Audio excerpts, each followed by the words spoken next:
Lord Huxley. Wow. Thanks for coming on. Hey, guys. Hey, man, what's happening? Oh, well, yeah. Not much. Stoked to be here. Thanks so much for having me. I would say your Insta handle may be one of the best handles in existence. Lord Huxley. It sounds like such a wank as well. I feel like I need to explain it. Explain it. Go. Far away. So firstly, I am a real lord. That's a fact. Well, I figured, of course. Yeah. I figured. No. That's like one of those things where my partner bought some land in Scotland for me. One of those. Yes. You get a piece of... tiny piece of land and they're like, no, you're a lord. But Yeah. actually, what had happened was... years ago, friends of mine were like, you should really get onto Instagram. I'm like, no, I'm just trying to wrap my head around Facebook. Like, I don't think I can handle Instagram right now. And they're like, no, get Instagram. So I'd been out to this charity ball and I'd taken a few of our staff out there. It was this really beautiful, super fancy event. And some of my staff were having a few drinks, maybe had a few too many drinks. And while they were introducing themselves to people, they were like, who is this? And that kind of thing. And I over here, one of my staff was like having a chat to this lady and she's like, oh, is that your partner? To me. Yeah. And she's like, oh, no, don't you know who that is? She goes, no, who's that? And you can imagine at this event, it was like already a super really interesting people there and they had all these dignitaries and stuff. She goes, that's Lord Huxley. Right. He's a really big deal. Yeah, excellent. And then this woman comes up to me, actually curtsied and was like, it was a pleasure to meet you. Lord Huxley. Well, man. And I just look over at Laura and I was like, are you kidding? Like, what? That sticks. And then all night they kept on calling me Lord Huxley. And so then did you the go next along day with I it? started an Instagram account. I was like, well, what am I going to call it? I'll call it Lord Huxley. Well, it was always going to stick. A story like that is always going to stick with a nickname like that. That's brilliant. So I don't have tickets on myself, just in case you... It's okay if you do, man. So tell me about this present that your partner got you, about this like plot of land in Scotland. Like, was that like a birthday present or like... Yeah, what? I think so. I think it was just... It came several years after the Instagram account, but he was like, I think you should be an actual lord. Dude, like, how do you do that? Like, what do you get you the next year? Yeah. Oh, right, after that. Yeah, Harry. What have you gotten me lately that's been really iconic? Yeah, guilt tripping. When's your birthday? 20th of September. Oh, yeah. Sort of year to think about it. Yeah. Yeah, well, what happened last year? Like, come on. Like, I feel like I was even saying to him because I'd also just recently gotten married. Yep. I'm not wearing a ring, but that's only because it doesn't fit me, not because I'm against the idea of it. But the wedding happened just before my birthday. So I feel like... That's your present. Right? Yeah. That's the present, right? But that's fair. But then I'm like, wait a minute. Everyone's forgot my birthday. Yeah. Guilt trip them too. Yeah, exactly. Guilt trip everyone. Yeah, I should put that on the invite. Don't forget, it's also my birthday. And you'll use that as the anniversary too. So you'll never get a birthday present ever. Yeah, never getting a birthday present. It'll just keep going like that. But then, okay. For those that don't know, and I actually do know you are a big deal. You may play it down, but I know you are a big deal because I've followed your journey. Because the first time I met you, it was only briefly, and it was at the Young Entrepreneur Awards back in 2016 or 2015, sorry. And that was the first time, or one of the many 8 times you've probably gone on to win it. And then since then, I actually thought I should look into this makeup stuff. May not know, I've never worn makeup before. What? I know. Stop lying to people. Just because it's a podcast. I know. Actually, Sal's got beautiful lashes on now. And as you can imagine. I actually, when I was thinking about this podcast, I was like, it would have been the most epic content to have done this podcast while Michael was doing Sal's makeup. That is true. And now it hurts me. We didn't think about that. I know. We've been too busy. Head's been in too many places to have thought that far ahead. I think we will have to do that. Next one. Yeah. Next one. I'll be down for that. Would you be game for that? Yeah. Are you kidding? Beautiful red lip on that chocolate skin. You'd love it. It's easy done. I'm easy. I'll be the puppet in this whole fiasco. I'll also wear beautiful lipstick as well. That's mad. To match. But tell us, man, and for those that don't know, I'll also add to the aspect, Huxley Makeup School has to be, from what I've now researched and talked to my partner about, because she does wear makeup, one of the most well-renowned makeup schools in the country, also internationally. How does a kid from Ipswich, I would say, not saying anything wrong, but one of the most redneck capitals that I could think of in Australia, end up becoming the lord of makeup, the lord of the makeup industry within Australia? That's so funny. So I should clarify a few things. So I went to school in Ipswich. Gotcha. But I actually grew up in Sunnybank Hills, which is more like uptown Taiwan, if you've been there before. I have actually. Bubble tea in the country, Yeah. hands down. If you want a really nice Asian dinner, go to Sunnybank. So that's, I guess, like I've always grown up with like a mix of cultures around me.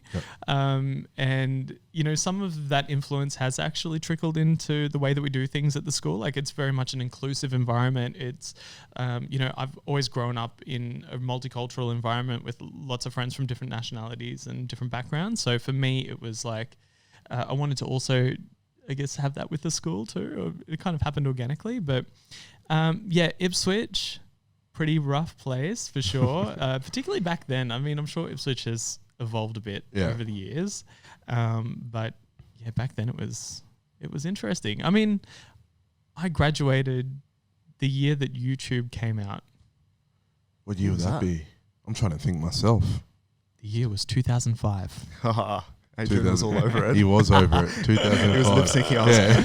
For me to be smart, I was going to say 2005. Yeah, 2005. Yeah. So, I mean, I feel like a lot has changed. There's been like, you know, certainly just the way that we interact as a society is different. You know, social media, like YouTube is the second largest search engine. Is obviously an enormous social media platform as well, but that has actually changed the way that we live our lives. So I think for me growing up, I do feel like I was right at the cusp of a massive change in society. And whilst I don't think that I was necessarily at the forefront of social media, it's definitely helped, you know, helped my business, but it's also helped me as well, being able to be more confident in the person who I am, because it was not a very progressive place to be growing up. Yeah. Were you always going to end up in this industry, do you think? No, I don't think so. I had no idea what I wanted to do or where I wanted to be at school. I think I was pretty lost. Like, to be quite frank, like I was the bullied kid at school. Just to paint a picture for you, imagine like this lanky praying mantis type character who is probably a little bit effeminate and like a bit different. I wasn't out about being gay at that point. Although the bullies definitely like to make a point at that. It was really funny actually. After school, they a couple of people said, "Oh, we had no idea that you would be gay." And at school. That surprised you? It surprised them apparently. And I was like, "Oh wow, like why'd you say it then? Why'd you keep calling me gay all the time?" They're like, "Oh, we just knew that it hurt your feelings." I was like, "Oh, okay." So fair enough. Yeah, that chestnut. Well done. When did you decide to come out? Well, that school, was obviously? Yeah. It was after school. I would have been probably 18 years old. Yep. And how was that of an experience for you? It was terrible. It was so scary. Like, I guess. Was it also relieving? Yeah. No. I think at the time, thinking back, I think it was just fight or flight mode. Like I was just pretty stressed actually about coming out because imagine media back then didn't really have a lot of positive gay influences in it. Like all I knew of what queer people were was like the original Queer Eye for the Straight Guy. Yeah. Like they were my first experience of what gay people were. Mm-hmm. So that was all I knew. I knew that there were 5 gay people, 5 different types of gays, and that was that. And there was so much negative connotation around it. I mean, it's really interesting. I mean, even language has changed a lot over the years. I don't really often hear people saying, "Oh, that's so gay" anymore. Yeah. Because in a negative connotation, people don't really say that. But that was just like, if there was something negative, people would go, "Oh, that's so gay." Mm. And then so I always associated my sexuality with something negative. So when I came out, that was, really challenging. First came out to my mum, and I actually thought that it was going to be easier for her because she had worked with queer people before. And it didn't. I think she was really shocked, and, she said some super hurtful things at the time. I remember she said to me that I made her sick, like when her father died. That's what she said to me. That's heavy from your mum. That's brutal. And I'm not upset at her anymore about it. Like we've moved past it, and I obviously love her, and she's amazing, and all of that kind of thing. But at the time, she didn't know how to handle it either, because she certainly wouldn't have had any,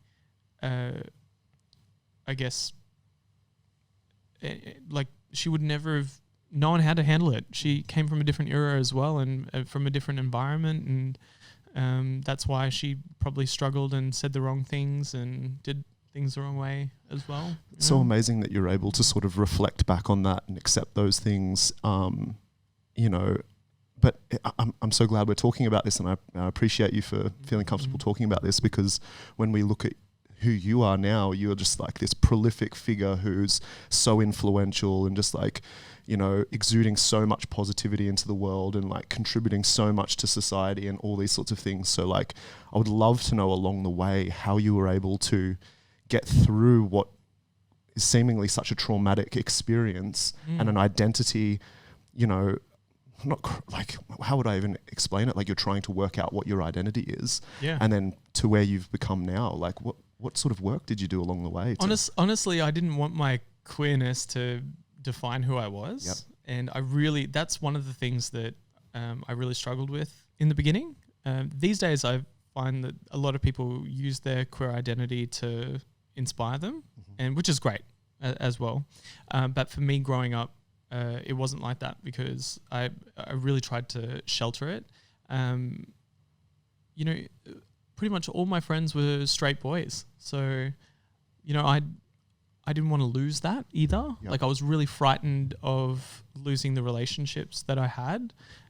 So I felt that I was always trying to justify my sexuality with, I'm the same as everybody else kind of thing. Like, I didn't necessarily want to be seen as somebody that was super different. But after coming out and, getting into uni, starting to realize who I was and what I was interested in, I started to lean into, I guess, certain subcultures that were more progressive and maybe a little bit more open. And for me, that was like the music scene at the time.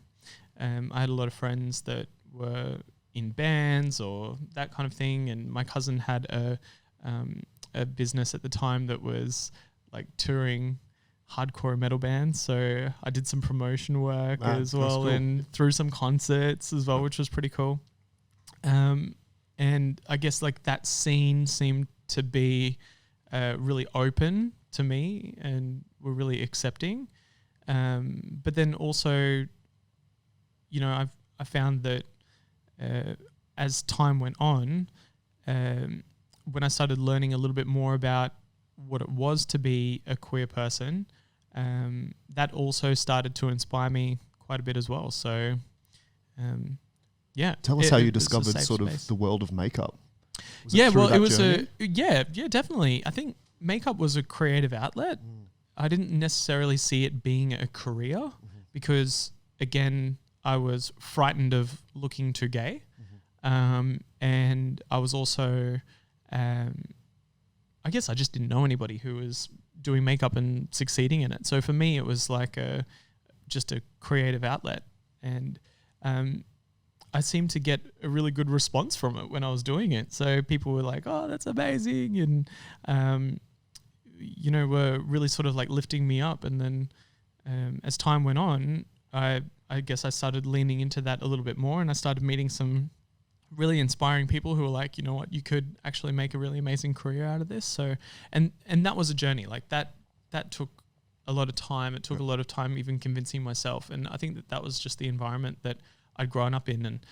And that's why when I look at young people wanting to succeed in anything that they're wanting to pursue now, I often reflect back on my experience and all the limitations that I put on myself that really precluded my ability from being able to have success even earlier on. Like what was stopping me? Like I could have been much more prolific maybe if I just wasn't so like insecure about things. But I mean, the world has changed so much. So, I guess young people now, like they struggle with their identity online. Yeah. And they're so, constantly comparing themselves to others because of social media. Whereas now, like, I feel like I'm quite confident. It doesn't faze me so as much. Well, man, leaning into that, I think for those that don't know, your business is makeup schools, effectively. And you're actually the first person I know that, and we've got a large business network, but the first person I know that owns schools, like owns educational institutions, because usually people think of a school and I think of my kid's school, and I don't know who owns Marymount. Well, the Catholic education does. And then a state school is owned by the government. Unis are generally sometimes privately owned, sometimes not owned, publicly owned. So I've always, like, when I first met you, found it so interesting that you are the leader of educating hundreds and hundreds and hundreds of people that come through, and those people then go on to put makeup on Rihanna or the Elvis set or large scale movies. So your quality of what you're producing obviously has to be top notch. I don't even know how you can control that. Like, like how you've been able to create systems and processes where anyone can walk into a Huxley School of Makeup and can leave there, one, educated, but two, then go on to know that I'm good enough to be able to put makeup on the most world-famous people or the most stunning sets. Had you started developing some type of process or system unknowingly when you were doing all the stuff that you were talking about, or did it just like kind of organically evolve bit by bit by bit to where you've ended up now? Well, I guess like my career before the school is like its own thing. And then the school started 10 years ago. I probably couldn't have at the time anticipated that it would become what it has become, but it's very much a traditional business model. So for other people trying to enter the education space, it is really challenging, particularly to do it at our level, which is, we're a government preferred provider. So we're offering the highest qualifications that you can get in our industry. Students get access to vet fee help, government subsidies, so they don't really have an out-of-pocket cost to do the course. And then, they're also getting that tick of approval as well, which is pretty cool. But it's extremely difficult to break into that. So that's probably why it's so unique that you would come across, another business owner who has something like that. Because traditionally they're some of the largest institutions that we have in the country. So I'm like a fingernail probably in the scheme of things compared to some of these giants. But talk us through the journey, because obviously you were a freelancer before, if that's correct. And then like how did the evolution work? Well, I guess with makeup, actually, I started as like I said, it was just a creative outlet. That was the precipice of inspiration. I was working for American Express at the time, and I had a really unique opportunity to go into all of these different David Jones stores to sell in this David Jones American Express card. So this just sounds so uninteresting talking about credit cards, but I end up meeting a lot of really interesting people who worked for different cosmetics companies, and I just love the idea of working in cosmetics. So I'd met this lady, Lucia, and she was working for Yves Saint Laurent. And for those of you who don't know YSL, they're an amazing French fashion house, and they've got incredible cosmetics, and it's super luxurious, but also super fashion forward as well. It's a funky brand. So she'd worked for the company for quite a long time, and she was going away on holidays. So she said to me, "Why don't you just come in while I'm away, and you can just keep an eye on the counter?" Which I don't even know what that really means, but to a young person at the time, it would have been like 18 or something. I was like, okay, I'm just going to go start working there. And because of my role with Amex, and mind you, I shouldn't have been doing this. This was not actually allowed.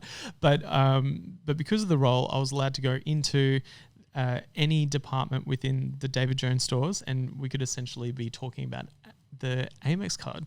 But because I was wearing like a suit, I guess I kind of fit the look. So I went in there and I pretended like I worked there for a good like 2 weeks. Then I randomly get this phone call comes through the counter, and I'm like, Yves Saint Laurent. And this woman's like, "Who the hell are you and what are you doing here?" She was like, "You don't work for us." And I was like, "Oh, no, it's not that. Lucia said it was cool." And she's like, "It's not cool. Like, you are not allowed to be there." So that person was area account executive for the company. And I said, "Look, I'm really keen. I'd be amazing for you. Give me a shot." So she actually met up with me in person. Then she organized one of their national trainers to test my skills, which is really unique because I'm sure that's not their process anymore of how they employ people. But I did it, and I did a pretty good job. But that trainer was fairly new to the company. And because I was so passionate about fashion and cosmetics, I'd really studied up before having a chat with her. And she was like, "Oh, you did a really great job." So I ended up getting a job with YSL and ended up leaving American Express. And which is a whole nother story of how that went down. It's very interesting, but we won't go there. And and then this my first job was working just like on a makeup counter. But as time went on, YSL was actually bought out by L'Oreal. So they're an enormous company. I think they turn over like $60 million a year or something crazy, like $60 billion a year, not million. They're an enormous global cosmetics company. And when they did that, they took Kim, who was the executive at the time, and made her in charge of all the designer brands underneath the L'Oreal banner. And she pretty much took me with her, and then I got to be traveling makeup artist for YSL and got to have a lot of amazing experiences and do lots of cool things. And then also got some really unique educational opportunities within the company, and that kind of inspired the start of my career. And eventually I left YSL, and then I became a freelance artist working on campaigns and commercials, and that's probably where I gained again a whole nother skill set and met some really amazing people who inspired me, and then I had quite a bit of success as a freelance artist, and then that was sort of what inspired me to then go and start my own thing. And so what inspired you to sort of create a school? Because it's like, what inside you, because when you're creating a school, you're wanting to pass on, knowledge and experience, and you're like, what kind of young person? Because I was pretty young at the time. Yeah. I think I was like 22? 24, I think. Yeah. Yeah. That's young. 23, young. 24, roughly, around that kind of age, the end of 23. Yep. Yeah, really young. I guess I didn't see there being a problem. I guess I wanted to do things differently. There was a lot of really dodgy education providers in the market. There were all these RTOs that would go and set up in low SE areas, say to people, sign up for this course and we'll give you an iPad. So then they'd be like, "Oh yeah, I want an iPad." So sign up for a course, never go to it, but then they'd bill their the government and also charge vet fee help. Yep. Up to like $30,000 for courses and things like that. So people had no idea what they were getting into. And I just found that there was no sort of actual outcomes for these people. Yep. And the more I dug into it, even the largest education providers at the time seemed like they were offering really lackluster courses and they were a bit dodgy. So I guess I wanted to change that. But it kind of all started when I'd done a photo shoot on the coast. It was in Burleigh because I wasn't living on the Gold Coast at the time. And it was actually for a jewellery company that was doing an advertisement in Vogue magazine. And so we were shooting down at the Black Rocks in Burleigh. Yep. And I just thought, wow, this place is a real vibe. Like, it was really cool. I had a great experience. Like, I was there from like sunrise until probably like 9 o'clock in the morning. And then I drove up to the Sunshine Coast, up to Coolum, to do makeup for a dental convention. They had all of these circus performers there, and that wrapped around 1 a.m. in the morning. So I was driving home. So it's a pretty big day, as you can see. I was driving home, and I called a friend of mine who lived in Melbourne at the time, and I was like, can you just keep me awake kind of thing? I'm driving home. It's been a massive day. And I was like, I really like Burleigh Heads. I think I might move to the coast. Might start something on the Gold Coast. I think it could be good. So yeah, I opened a photography studio and a makeup studio literally like a month later. It was like August, I think, when I took on the lease in 2011. And then it was like November that I guess I started working on the school, because I've like being able to look back, I've actually seen that, you know, those dates. And it was on the 2nd of February in 2012 that I started offering courses.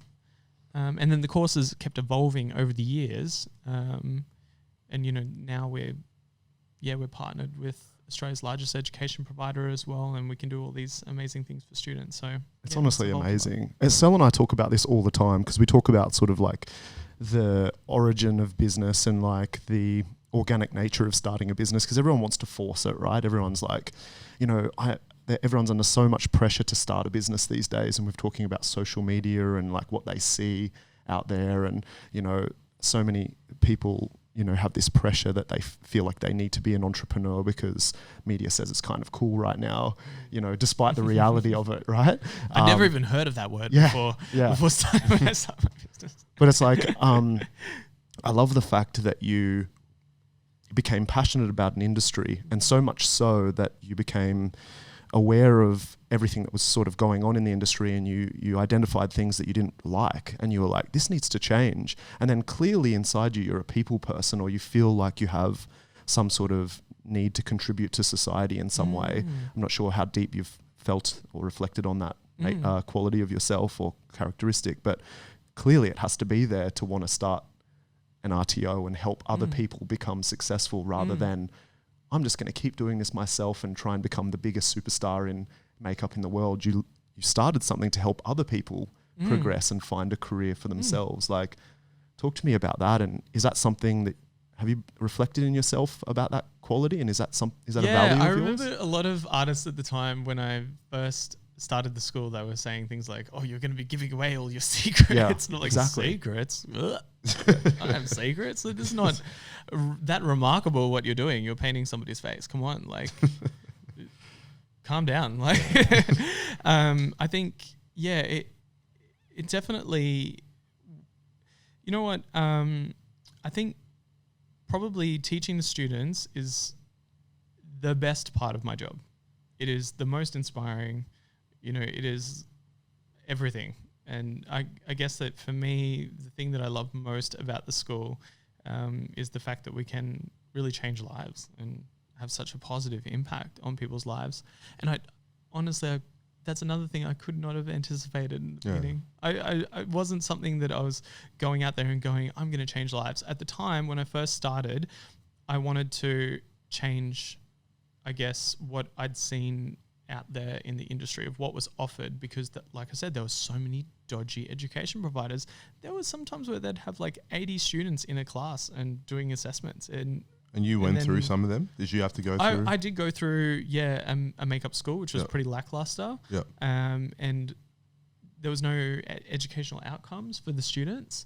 There was no in-class work experience. There was no cool real-world opportunities that happened during the course. It was like the ideal face shape is an oval.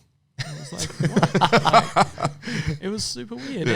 And there was a lot of actually the characteristics of the courses that I just didn't agree with. And like one of the big things that I noticed at the very beginning of the program was that nobody was teaching makeup for dark skin. Mm-hmm. It just wasn't a thing. Yep. And I didn't understand it because I was like, well, in the real world, you work on everyone. Yeah. So why is it that at makeup school that you're only being taught how to do makeup on like one group of white people? Yeah. Like, yeah, it was just kind of like nothing. And so that was something that I wanted to change. And then I thought that after all these years of talking about it, because we've talked about it so much over the years, that other schools would be doing it, but apparently not. Like, crazy, yeah, man. because they'll say things like, "Oh, well, there's really no difference between like color matching to someone who is fair or somebody who has dark skin." I'm like, yeah, fair enough, but if you don't give people the opportunity to experience it, then will they ever have the confidence to go out there and do it? Mm-hmm. Probably not. Yeah, So that is true. That was something. And something that I've always really, me personally, is drawn towards is someone that's done like their time within whatever it is. And for you, Miles is a black belt in jiu-jitsu. You're a black belt. Me too. Yeah, of course. Well, in jiu-jitsu. yeah. I didn't even say that right, did I? Jiu-jitsu. You got it close. You were close. I don't know. Karate and such.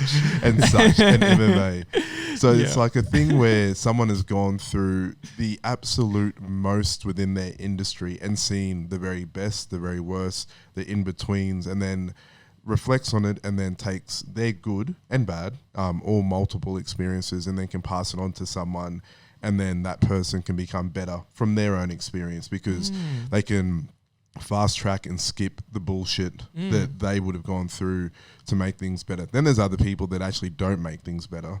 They get their black belts in whatever it is and go, well, I learned it this way, so I'm going to teach it this way, even if it's bad. Chefs are the best example of that. You can see a chef go through, they got their asses kicked back in the day. They fully got beaten up. As an apprentice, you never wanted to be a chef because you'd have to peel. Like sometimes they just make you peel 5,000 potatoes. They didn't even need the potatoes. They would just do it just to go, this is toughening you up. Not learning a skill, just toughening you up. And I'm like in between the aspect of going, this generation does need to be tougher, but there's also some stupidity and just not teaching and providing tangible outcomes with the school and everything that you're doing with it. And as you said, you're changing heaps of lives for the better. And I've followed you and seen like a lot of these people become your friends that stay with you, and then these brands, the huge brands, you seem to be ingrained within them. It's almost like there's nowhere else for them to go because you're so good at what you do and you deliver these great outcomes. Your students that are going through there, they're going on to do obviously these amazing things. Do you think that they'll pop up schools and then keep building the industry? Because like you said, before you came along, there was somewhat mediocre, but it's getting better and better. And is your goal to accelerate the makeup industry as a whole to make it a larger, better industry within Australia? Well, I'll touch upon a couple of things there. So one of the things that you said that like I'd experienced it all beforehand, I actually hadn't. Yeah. I had experienced a lot from a commercial fashion and cosmetics perspective, but there were a lot of things that I didn't experience and that I hadn't experienced yet. But what I wanted to provide our students with was the experience to learn it all and the opportunity to, I guess, become the best version of themselves while learning in a really positive environment. So things that we offer at the school, and I guess like the point that I'm trying to make is that I don't know that you need to have experienced everything and be perfect at everything before doing something like starting a business. Like you definitely don't need that. You just need to have the right sort of motivation and the right kind of business ethos behind you to qualify your experience enough to have that kind of flow-on effect to your consumers. But for me, like the school, it's evolved so much over the years to sort of adapt with the market as well. And where I see us having such a unique offering is that I think that it just would be almost impossible for other people to try to replicate it in the same way, just because the industry has become super complex as well. And even from a compliance perspective, it's super convoluted.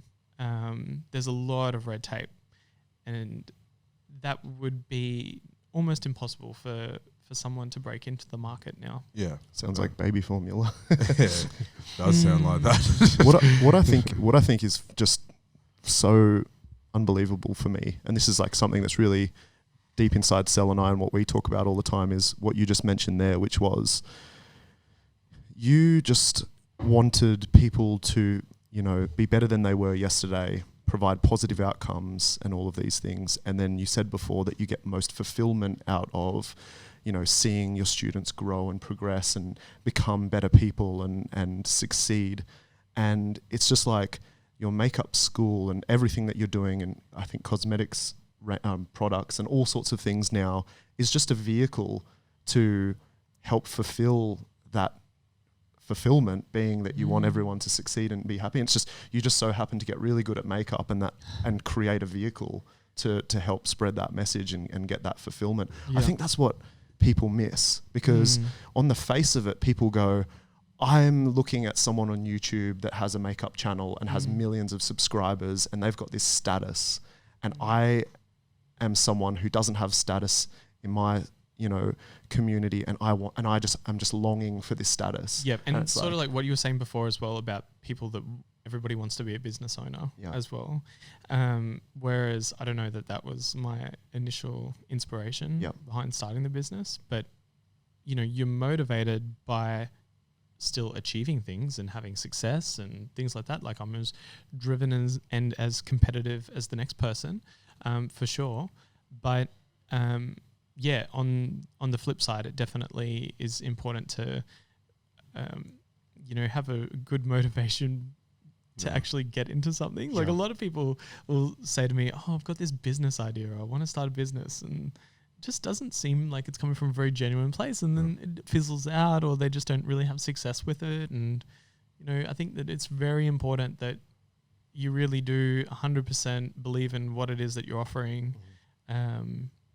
Otherwise, you're not going to have that longevity. And for me, one of the very first, I suppose, inspirations behind the school was starting a legacy for myself, because when I started the school before gay marriage was a thing, and I was living alone, and I had this realization that a lot of my closest friends were all going to have families and have babies and really like move on with their lives. And I thought to myself, I'm not going to have that. Like I won't have a family and I won't have all of those things just because of something like this, like my sexuality. So starting the school was like starting my own family. It was like starting something that could live on beyond me. And like Mr. Yves Saint Laurent himself, he started this amazing brand that lives on long after he died. Yeah. It's so cool. So I think that I would love to be able to have created something that sort of like continues to grow and develop over the years, but to live on. Yeah. And whether that's, you know, in different iterations of the school in the future, or whether that's just in the skills and experience that we can provide our students with. You know, I think that they all take a bit of our values with them when they go out there into the real world. So I feel like I have a huge responsibility on my shoulders to make sure that we are always offering, you know, the best experience to our students. Yeah, and I'm very passionate about realizing that as well. So that's why we do all these incredible brand collaborations. Students have worked with Mercedes and L'Oreal and like all these incredible companies, doing huge campaigns, or they're developing these beautiful portfolios of their work. The trainers that we have in class, like one of our trainers, Rick, he literally did all the special effects for The Matrix and Wolf Creek, and just worked with Zac Efron and like on Gold, and like he worked on Moulin Rouge and like all these incredible productions. What we're offering is premium. That's awesome. Even our operations manager, Amy, she started a cosmetics company, grew it to have over 2,000 retailers around the world, and then sold it. And then I was like, Amy, come work with me. That's awesome. So our students get to experience the whole scope of our industry within our team. And as well, they take a bit of that culture and that positive vibe with them out there into the real world. And, they can either inspire confidence in individuals, or they might go in and inspire the world with a character that we love in film and TV. So cool, man. It was actually the thing that I read about on the business news about the inspiration around leaving a legacy, which is something that I resonate with heaps. Like it's the thing that I think about the most with business, that long after I'm gone, I want that brand product to live on forever. And I also think that the aspect of even your drive being possibly, well, I would say definitely more than others, because of that, what you just said around the aspect, I'm not going to have kids. You could have kids. Yeah, now I can. Now you can. Yeah. But back then, when you were doing it, back then, it wasn't a thing. It wasn't a thought process. So even that motivation and hunger at that stage has obviously led to you really delivering these amazing outcomes for so many people. I wanted to touch on that because I was reading the stuff you were writing, or whether the journalist took it out of context or whatever, and I was thinking to myself, you may be one of the toughest people I know in business, and the standard person would look at me and go, oh, Sel's tough, he has cauliflower ear, and he's like got all these scars from footy and all this different type of stuff. But I would 100% could almost confirm that you would have been through so much hard shit to have got to where you've got to, that it wouldn't even be fathomable for the standard person that would be sitting there going, oh, I saw Michael on Insta and I'm going to go start a business now, and just go, like, in their head, they think it's like that because there's an instant look at what he's doing on a phone. They don't see anything that would have gone through 10 years and the pure shit you would have had to have eaten at multiple stages to get to where you are, not just because of the industry you're in, but let's face it, it was a very unforgiving world for gay people. It's still not fair, like as a whole. And I can only speak to it. It's come a long way. And it's way better. I was even talking with students about this the other day. One of the projects that they do in class is they work collaboratively on a body art project, and it's pretty cool because body art, you probably just think is just painting things on bodies, but normally what they do is they'll choose a topic which is meaningful to them. They brainstorm as a group, and then they do a bit of a blind sort of selection of what was the one that the majority of them was the most passionate about, and then they create this look. And while they're doing their brainstorming, they're throwing out all these ideas onto a whiteboard, and they're just chatting about all of these really deep topics. One of the things that pops up all the time is like the LGBTQIA plus, rights or whatever it is situation. And I said to them the other day, I said, it's really sweet that all of you who in this particular class were all straight.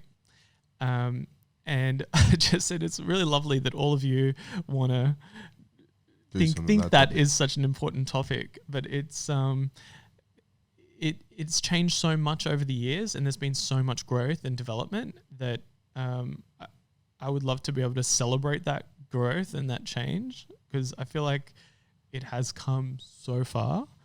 And while there definitely is a ways to go, maybe with some people's mindsets, I don't know, I feel like you can change the hearts and minds of people without shoving things down their throat as well. Like you can, there's a lot of different ways that you can approach it. I mean, over the years, like I remember one time I was in Burleigh walking down James Street with a friend of mine, and this car slowed down, and these bogan dudes were like, yeah, nice jeans, faggot. We're allowed to say swear words. Yeah, Fun. It is what it is. Yeah. And nice jeans, faggot. And then started calling out all these slurs, and all these people in the street, all of a sudden, like, it was like all these eyes suddenly landed on me. And then I was like, yes, they are nice jeans. And then I served it to them down James Street. And then it was really funny because, like, obviously James Street was really busy, and then they got stuck there. And then we had to walk past them and we're like, hey guys. It was just like, it made them look terrible. Yeah. But yeah, obviously there's over the years, like, oh my goodness, I've been assaulted. I've been punched in the face once by someone. Like, you know, it sucks, but yeah, I mean, nobody deserves to be like that, to be treated like that, for sure. But what I've experienced anyway, and I travel up to like regional Australia all the time. Like, we've got a school in far north Queensland. You know, I feel like I've seen what it's like in regional places as well, where you'd think that the mindset of people would be different, but I feel like it's all pretty progressive. That's awesome. Yeah, things have changed a lot, and it's I don't know, maybe in its own little way, maybe the school has been able to do that as well by like showcasing this like colorful side to the world, and, you know, showing that queer people are just like you or I, but fabulous.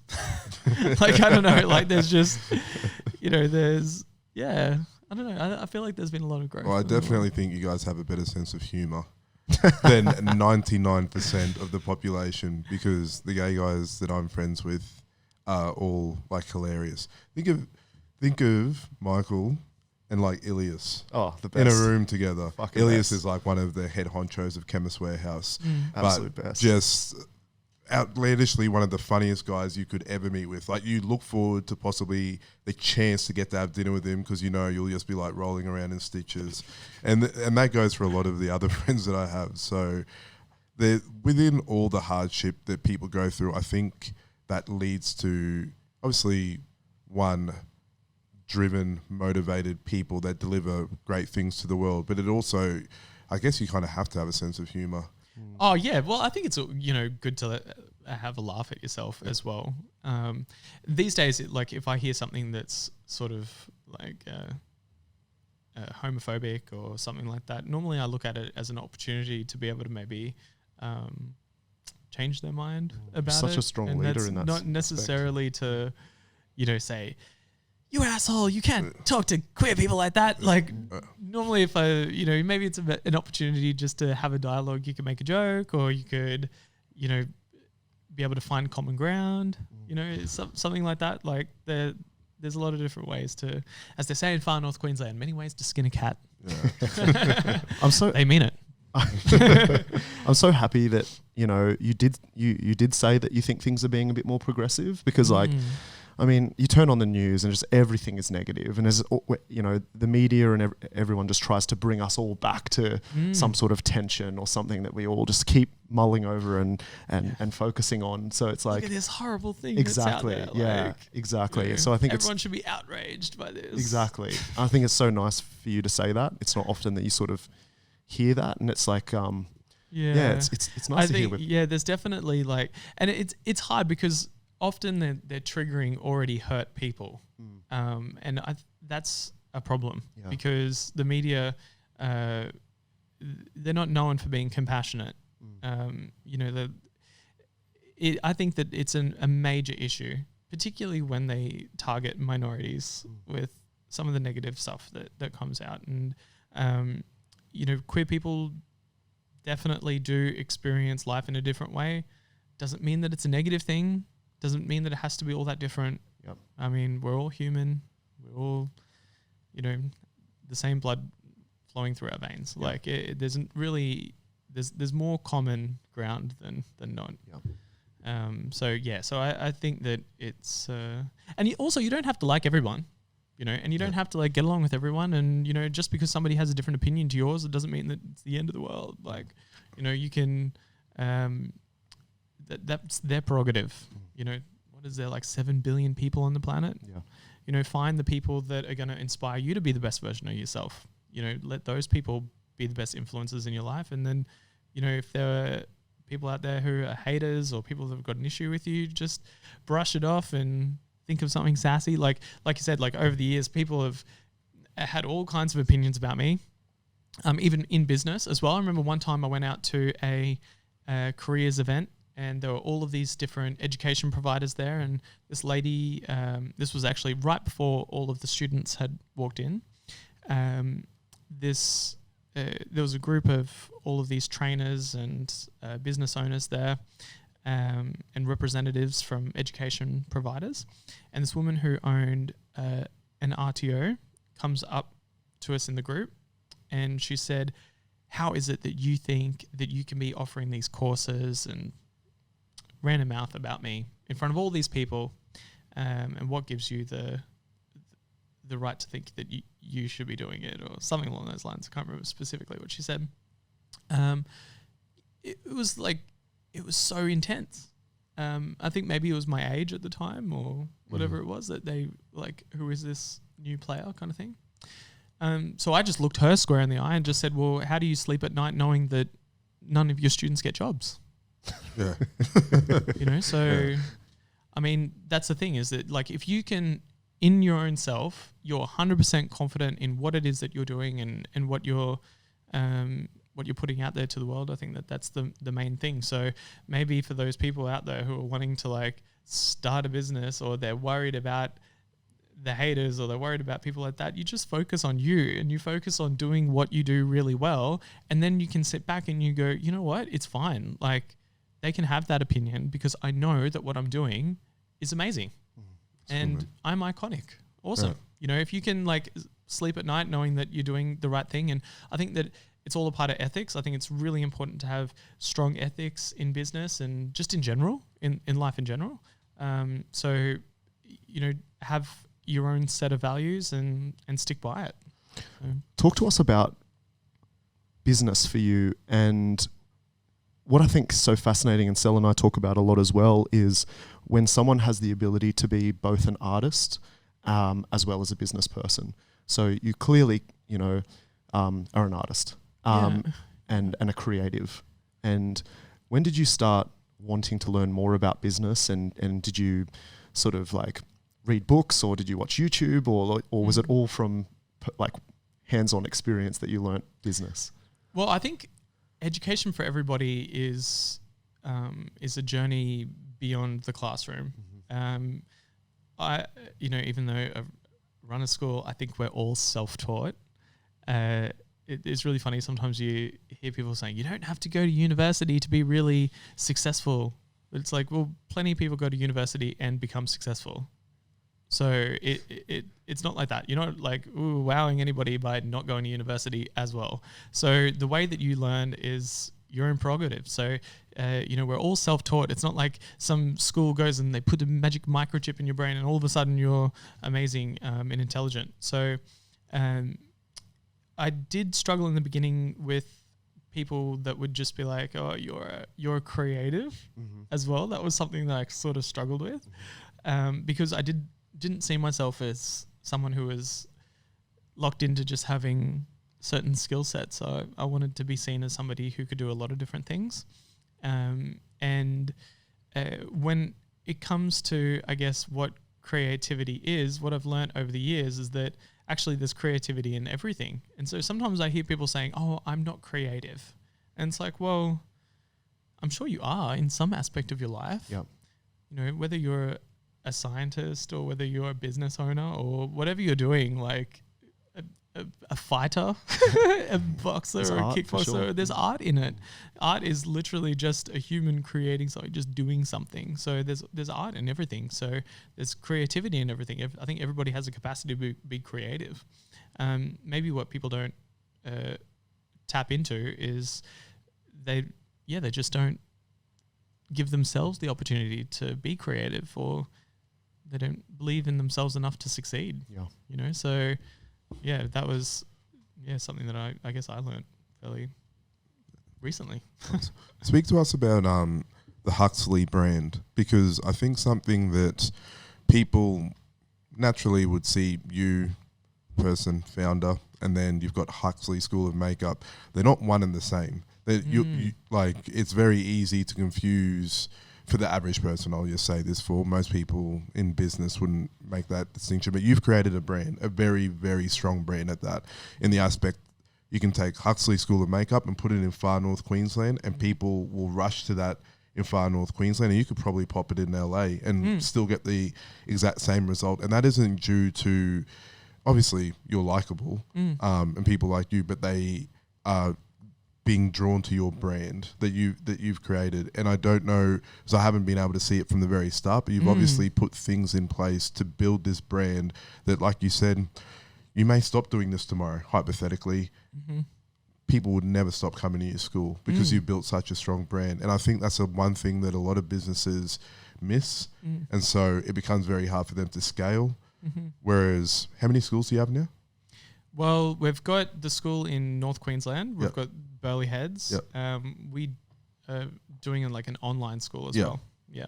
So yeah, only 3. But yeah, there is definitely a brand there that is beyond me, I guess is what you're sort of saying. And that was something that I made a point of right at the beginning because, well, it probably was actually because I was a little bit self-conscious of being so young, actually, and I didn't want people to think, oh, well, when you study at Huxley, you're only going to become like him. Well, no, because like the breadth of our industry is so broad. You could work in film and theater and TV, bridal industry, cosmetics industry, freelance. You could be a social media influencer. Like there's so many different things that people could do. I didn't want what I have achieved to be a representation of what somebody else could achieve from studying here. There's so much you could do.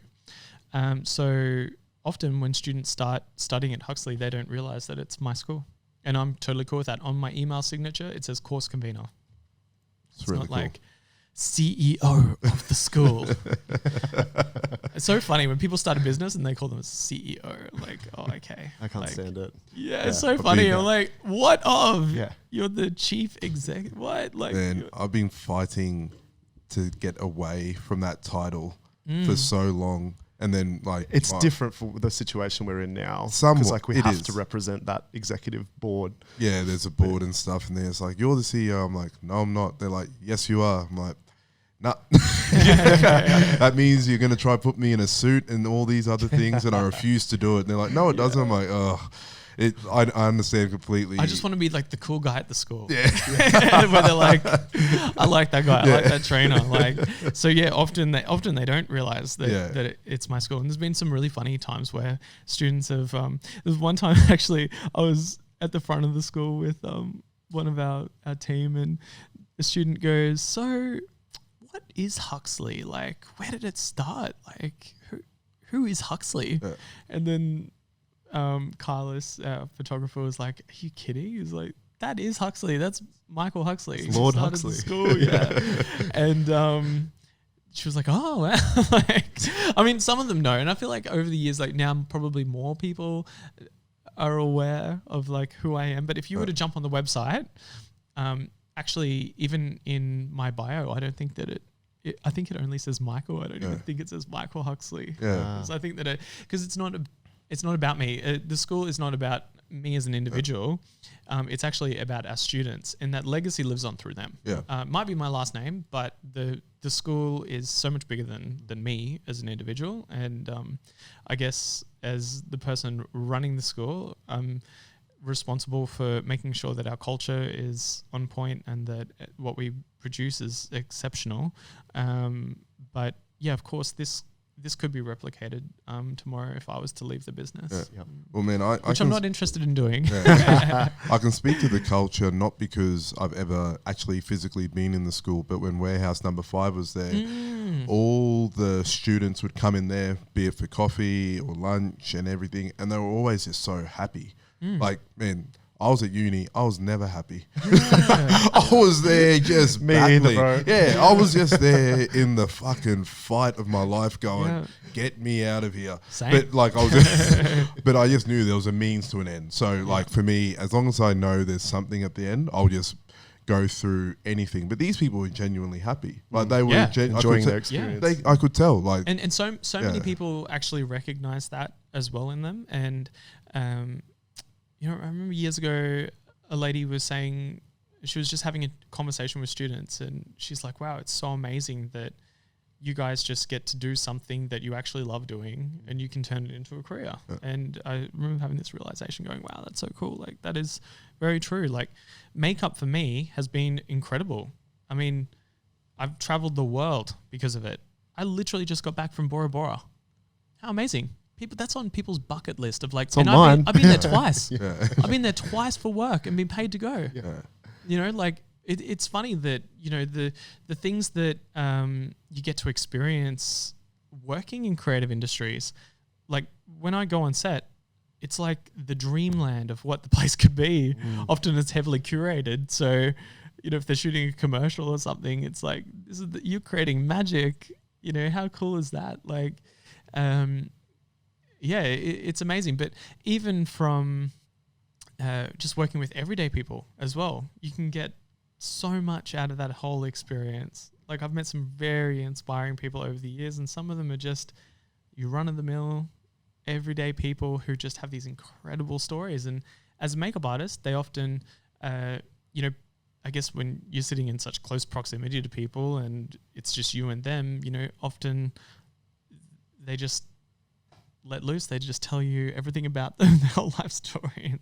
It's fascinating. What I think I saw that you were now scaling and building products of your own.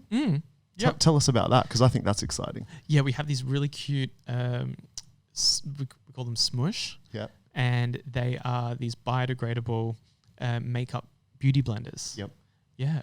So they're, it's not so much that the product itself is that revolutionary. People have been smushing their faces with these things for a long time, but it's super cute packaging. It's cool that it's biodegradable. All the packaging is all cardboard, so there's no plastic at all.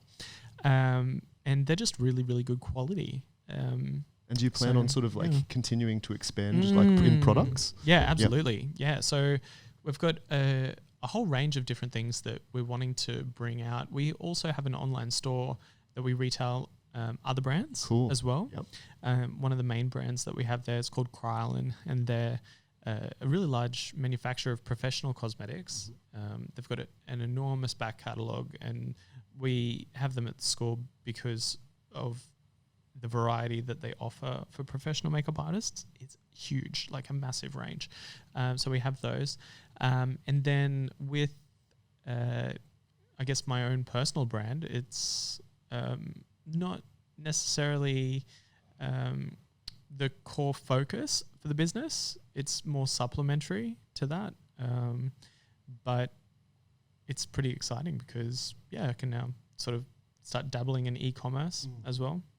I think what I'm really looking forward to actually is we've got some online courses coming, but it's not your typical online course, read a PDF, watch a video. The entire thing is all based around self-tracking your own skill set and setting goals. So it's more of a course on how to study better and rather than this is how to do. That's awesome. Yeah. That's cool. So that's really exciting. So it's called Makeup Goals Guide, and it is coming along swimmingly. Nice. It's very exciting. I'm actually working with a software developer in Germany at the moment. Really cool, man. It's Really cool. Can't wait. Well, man, usually we finish by getting, I reach out to someone usually on Insta or however that knows you and get to ask a question. And in this case, sometimes I just get to be selfish and ask a question myself because I often want to know. But when I messaged you originally and then said, would you be keen to come on the podcast? And you said yes, and it was when you're getting back from Fiji, and I saw you were going to Fiji for work. And then I all of a sudden became somewhat obsessed about looking at people put on makeup, like my wife Jen, and then noticing that pretty much, obviously, it's done by more than 50% of the population every day. Like every day it's happening. And you're at like the forefront of something, a ritual that someone does every single day, except on like a higher scale. And I just wanted to know, what does makeup actually mean to you? Like in terms of its actual essence of what it does for someone or how you deliver it or what does it mean to you? Well, question. I think that makeup is so heavily ingrained into pop culture and human behavior that it's something that's never going away. You know, people have been adorning their bodies for thousands of years with cosmetics, so it's nothing new. You know, it had spiritual significance for people. It was for well-being purposes. It was, you know, a representation of social status. There's so many different reasons why people have used cosmetics. But even if you were to look in your own cupboards, you're going to find things that are cosmetic products. I mean, makeup isn't exclusive to females. Actually, there's a growing population of men as well who are more comfortable wearing cosmetics as well. But I suppose makeup is not just about painting a face to look hot. It's so much more than that. And yes, you can, like I said before, you can inspire confidence in people, or you might go on to inspire the world. Like, have you guys seen the movie 12 Years a Slave? No? Okay.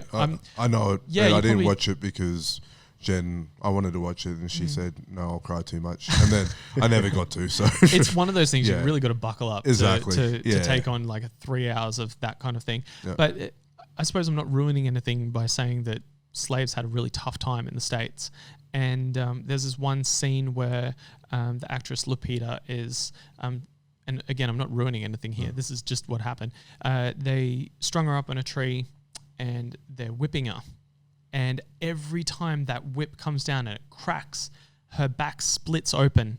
And it's extremely graphic. She's screaming and you can see the sweat pooling off her forehead, and the people who are all around witnessing it, like everything was just so graphic. Imagine in that moment if you were taken out of it and thought, oh, that's tomato sauce. You know, that's not real. All of a sudden the significance of that story is lost.